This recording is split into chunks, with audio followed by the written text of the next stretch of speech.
शुक्लांबरधरं विष्णुं शशिवर्णं चतुर्भुजं प्रसन्नवदनं ध्यायेत् सर्वविघ्नोपशान्तये अगजाननपद्मार्कं गजाननमहार्निशम् अनेकदन्तं भक्तानाम् एकदन्तमुपास्महे।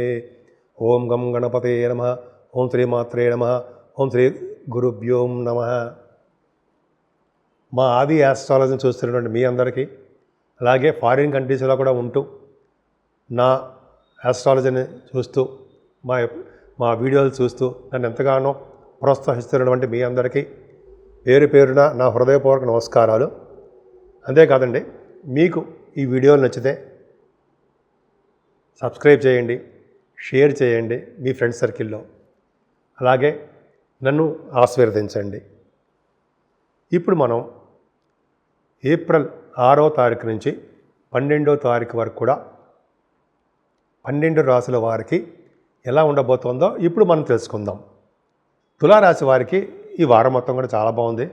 వాళ్ళకి ఎదురు లేని మనుషులుగా ఉంటారు, అది డౌటే లేదు. పైగా మీకు ధనం విషయంలో, అంటే మీకు రావాల్సిన సంపదల విషయంలో తృప్తిగా, ఆనందంగా ఎదుటి వాళ్ళకి ధనాన్నిచ్చే స్థితిలో మీరు ఉంటారు. ఎదుటి వాళ్ళకి డబ్బులు ఇచ్చి ఆదుకునే స్థితిలో మీరు తులారాశి వాళ్ళు ఉంటారు. అంత అద్భుతంగా ఉంటుంది. అంతేకాదండి, వేళపట్ట భోజనం, మీరు భోజనం మీద అశ్రద్ధ తక్కువగా ఉంటుంది. కొంతమందికి తిందామలే అనుకుంటారు, కాకపోతే పన్నీళ్ళు బత్తిడిలో పడిపోయి భోజనం చేయలేరు. కానీ మీరు ఎక్కడున్నా సరే మీకు పిలిచి మిమ్మల్ని భుజం తట్టి అయ్యా భోజనం చేయండి అని మీకు భోజనం పెడతారు. నేను సామాన్యంగా చెప్పడం కాదు, ద్వితీయ భావాన్ని గురుడు చూసినా గురుడున్నా వాళ్ళకి అంతే. సో అది పక్క పెడితే మీకు మీకు ఏంటంటే మెయిన్ చెప్పాల్సింది ఏంటంటే గాయని గాయకులు కుటుంబంలో వృద్ధి కలగడం, గాయని గాయకులు బ్రహ్మాండంగా ఉండడము, ముఖ వర్చస్సు పెరగడము, అలాగే యాంకరింగ్ వృత్తిలో ఉన్న వాళ్ళకి కళ బ్రహ్మాండంగా మంచి ముఖంలో వర్చస్సు ఉండడము, వాగ్ధాటి వాక్శుద్ధి బాగుండడము, ముఖ్యంగా ఆస్ట్రాలజర్స్ వాళ్ళకి చాలా బాగుంటుంది. ఫైనాన్స్ రంగంలో ఉన్న వాళ్ళకి చాలా బాగుంటుంది. 4th భావం కూడా మీకు చాలా బాగుందండి. 4th హౌస్ లార్డ్ బాగున్నాడు, 6వ భావంలో ఉండి 4th హౌస్ గురుదృష్టి ఉందండి. సంగీతంలో మీరు బాగా నేర్చుకుంటారు, నిష్ణాతులు అవుతారంటారు కదా, అంత అద్భుతమైన పీక్స్ చేరతారు. మీ తల్లిగారి యొక్క ప్రేమ అనురాగాలు చాలా బాగుంటాయి. మీకు అంటే కొంతమందికి విద్యార్థులకి అద్భుతమైన విద్య, వాహన యోగము, గృహయోగము, భూయోగము, రైతులకి మంచి పంటలు పండడము, వాళ్ళకి ఆదాయం బ్రహ్మాండంగా ఉండడం జరుగుతుంది. ఎంత బాగుందండి. అంతేకాకుండా 6వ భావంలో రవితో కలిసిన శనితో కలిసిన రాహు బుధ శుక్రుడు ఒక్కడు మంచివాడు కాదు. 6వ భావంలో ఇంతమంది ఉన్నారంటే గవర్నమెంట్ ప్రొఫెషన్లో ఉండడానికి అవకాశం ఎక్కువ అండి. మీ జాతకాలు కూడా చూసుకోండి. గవర్నమెంట్ అంటే ఆడవాళ్ళకి చెప్తానండి, మీకు కూడా, మీకే అంటే లేడీస్ కూడా చెప్తున్నాను. 6వ భావంలో శని, 6వ భావంలో రవి ఉన్నారంటే జనరల్గా వీళ్ళు గవర్నమెంట్ ప్రొఫెషన్లో ఉంటారు, ఉద్యోగంలో ఉంటారు. అంటే మీరు సపోజ్ మీరు ఉద్యోగం కోసం ప్రయత్నిస్తున్నారు, ఇంటర్వ్యూకి వెళ్తున్నారు, సక్సెస్ అవ్వడానికి అవకాశం ఉంది. అద్భుతం. అంతేకాదండి, రాజకీయ నాయకులకి 6వ భావంలో ఈ కాంబినేషన్ ఉంటే, రవిశని రాహువులు ఉన్నారంటే రాజకీయ పదవులు లభ్యమవుతాయి. రాజకీయంగా పొలిటికల్గా వాళ్ళు నేమ్ అండ్ ఫేమ్ తెచ్చుకుంటారు. అంతేకాకుండా వాళ్ళ మాటకి చలామణి అవ్వడము, ప్రజాదరణ, ప్రజాసేవ చేసుకుంటూ అద్భుతంగా ఉండడము, మీ మేనమావులకి అద్భుతంగా ఉండడము, శత్రుభయం, రుణభయం, రోగభయాలు లేకుండా సంపూర్ణమైన ఆరోగ్యవంతులుగా ఉండడానికి అవకాశాలు ఎక్కువ ఉండడము, కోర్టు రిలేటెడ్ సంబంధించిన ఏమైనా ప్రాబ్లమ్స్ ఉంటే, లా రిలేటెడ్ సంబంధం, వాటి నుంచి త్వరగా ఉపశమనం మీకు కలగడానికి అవకాశాలు ఎక్కువ. అంతేకాకుండా మీ భర్త గారు, అంటే భార్య కానీ భర్త గారు కానీ కొద్దిగా వాళ్ళ విషయంలో జాగ్రత్తగా ఉండాలి. స్పౌజ్ అంటాం కదా, కొద్దిగా అంటే భార్యకు కానీ భర్తకు కానీ ఇబ్బందులు కలుగుతూ ఉంటాయి. అంతేకాకుండా గురుడు అష్టమ స్థానంలో ఉన్నాడండి, 6వ ఇంటి వాడు ఉన్నాడు. మీరు కూడా కొన్ని సందర్భాల్లో కొన్ని ప్రాబ్లమ్స్ ఫేస్ చేయొచ్చు. ఆరోగ్య సమస్యలు అంటే అనారోగ్యాలు ఉండడానికి అవకాశాలు ఉన్నాయి. మెడిసిన్స్ వాడండి. తలవంతలకు వచ్చే ధనయోగం మాత్రం బ్రహ్మాండంగా ఉంది, గ్రేట్నెస్. భాగ్యస్థానాధిపతి అయిన బుధుడు చాలా బాగున్నాడు, 6వ భావంలో ఉన్నాడు. శత్రువుల ద్వారా ధనయోగం కలగబోతోంది మీకు. అలాగే విదేశ పర్యటన జరగబోతోంది. పుణ్యక్షేత్ర దర్శనాలు, గురువుగారులు పీఠాధిపతులు కలగబోతున్నారు. నిరంతర భాగ్యవృద్ధి, నిరంతర పుత్ర వృద్ధి కలగడానికి అవకాశాలు ఎక్కువ. 10th హౌస్ చూసుకున్నాం అనుకోండి. 10th హౌస్లో కుజుడితో కలిసిన చంద్రుడు అండి.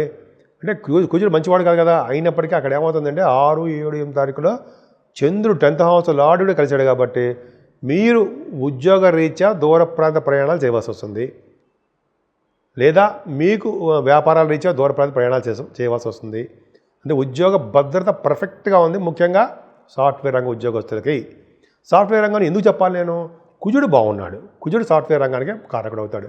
కాబట్టి వాళ్ళకి రియల్ ఎస్టేట్ రంగంలో ఉన్న వాళ్ళకి కూడా అద్భుతంగా ఉంది కదండి, మంచి డెవలప్మెంట్స్ ఎక్కువ ఉంటాయి.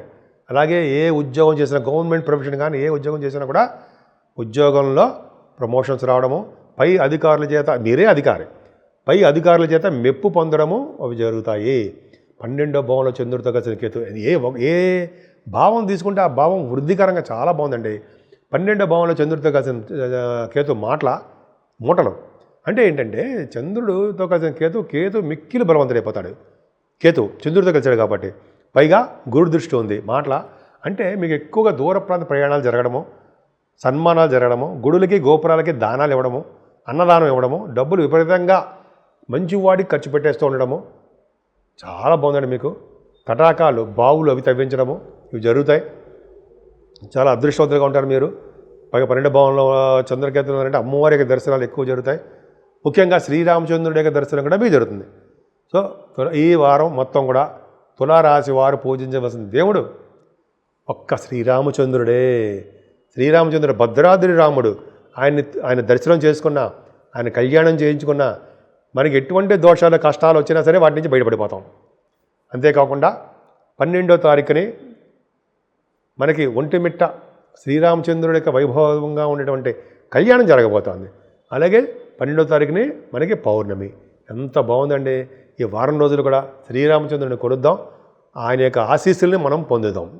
మనకి ఉగాది తర్వాత మొట్టమొదటి వచ్చే పండుగ శ్రీరామనవమి అండి. శ్రీరామచంద్రుడు భద్రాద్రి రాముడు. నేను ఆ ఏరియాలో కూడా నేను చేశాను. 34 సంవత్సరాలు అక్కడే ఉన్నాను నేను. కొత్తగూడెంలో చేసినప్పుడు భద్రాచలం వెళ్తూ ఉండేవాళ్ళం. సరే, అది పక్కన పెడితే శ్రీరామచంద్రుడు అంటే నాకు బాగా ఇష్టం. ఆయన్ని ఎవరు వచ్చినా శ్రీరామచంద్రుడి దర్శనం చేయించేవాడిని. ఆ పక్కకు పెడితే మనకి ఉగాది ఈ నెల 30వ తారీఖు వస్తుంది.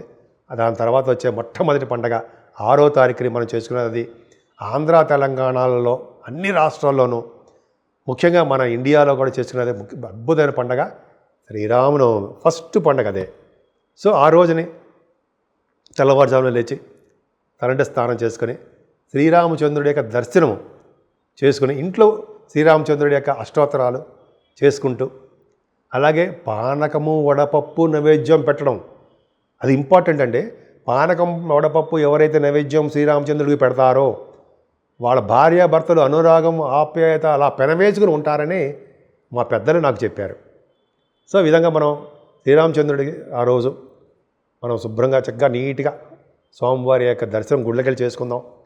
12 గంటలకి మంచి ముహూర్తం, అభిజిత్ లగ్నంలో మనకి కళ్యాణం జరుగుతుంది కదా, ఆ రోజు కళ్యాణం కూడా చూద్దాం. భద్రాద్రి కళ్యాణం. సో మన ఇంట్లో కూడా కళ్యాణం, మన శ్రీరామచంద్రుడిని తెల్లవారుజామున లేచి శ్రీరామచంద్రుడికి పూజ చేసుకోవడము, పిండి వంటల నైవేద్యం పెడతాం మనం. కొబ్బరికాయ కొట్టడం వలన మన దోషాలన్నీ పరిహారం అవుతాయి అంటారు, మన కోరికలు కూడా నెరవేరుతాయి అంటారు. కొబ్బరికాయ కొట్టడము, పానకం వడపప్పు నైవేద్యం పెట్టడము, అంతేకాకుండా శ్రీరామచంద్రుడికి మంచి మంచి అన్నీ అంటే రకరకాలమైన పిండి వంటలు చేసుకుని నైవేద్యం పెట్టడము చేస్తామండి, చెయ్యాలి. అంతేకాకుండా పానకము వడపప్పు అందరికీ పంచిపెట్టడము, చల్లని పానీయాలు కూడా మనం దానం ఇవ్వడము. ఇది ఎండాకాలం కాబట్టి 12 గంటలకి మనకి అద్భుతమైన కళ్యాణం శ్రీరామచంద్రుడు భద్రాద్రి కళ్యాణం. నాకు బాగా ఇష్టం. భద్రాద్రి కళ్యాణం జరుగుతుందంటే ఎటువంటి ప్రాబ్లమ్స్ వచ్చినా మనకి, అంటే కష్టాలు, ఎటువంటి కష్టాలు వచ్చినా, ఎటువంటి అనారోగ్య సమస్యలు వచ్చినా మనల్ని కాపాడే భగవంతుడు ఉన్నాడే ఎవరయ్యా అంటే ఒక్క శ్రీరామచంద్రుడేనండి. అద్భుతం. ఆయన కళ్యాణం చేయించుకుందాం. వీలుంటే భద్రాచలం లేకపోతే మన దగ్గర ఉన్న గుళ్ళలో దర్శనాలు చేసుకుందాం. సో కళ్యాణం రోజుని మన ఆంధ్ర తెలంగాణ గవర్నమెంట్ నుంచి మనం శ్రీరామచంద్రుడికి పట్టు వస్త్రాలు కూడా సమర్పిస్తాం. ఎంత అద్భుతం చూసారా, పట్టు వస్త్రాలు సమర్పించడము, కళ్యాణం మన టీవీల్లో కూడా చూడడం మనకు అదృష్టము. అలా చూడడం వల్ల మనకు ఉన్నటువంటి దోషాలు ఏమైనా పరిహారం అయిపోతూ ఉంటాయి. అమ్మవారి యొక్క సీతమ్మవారు దర్శనం చేసుకుంటూ ఉంటాం కాబట్టి శ్రీరామచంద్రుడి యొక్క పట్టాభిషేకం కూడా జరుగుతుంది అదే రోజు, తర్వాత రోజు అలా చేసుకుంటూ ఉంటాం.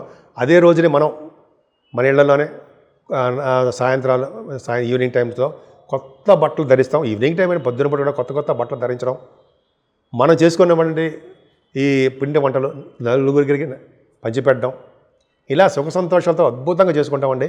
ఈ ఆంధ్ర తెలంగాణలోనూ మరింత విశేషంగా మనం శ్రీరామచంద్రుడిని చాలా బాగా కొలుస్తాం, పండగలు చేసుకుంటాం.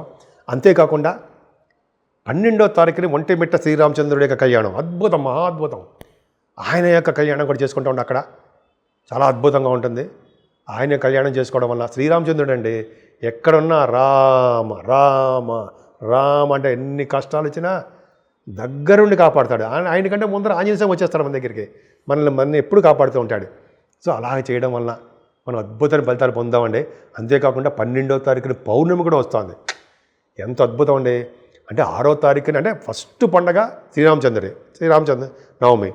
సో 6వ తారీఖునేమో భద్రాద్రి రాముడి యొక్క కళ్యాణం, 12వ తారీఖేమో ఒంటిమిట్ట శ్రీరామచంద్రుడి యొక్క కళ్యాణం. అదే రోజు పౌర్ణమి అమ్మవారికి సంబంధించిన పూజలు చేసుకోవడం ఎంత అద్భుతంగా ఉందండి.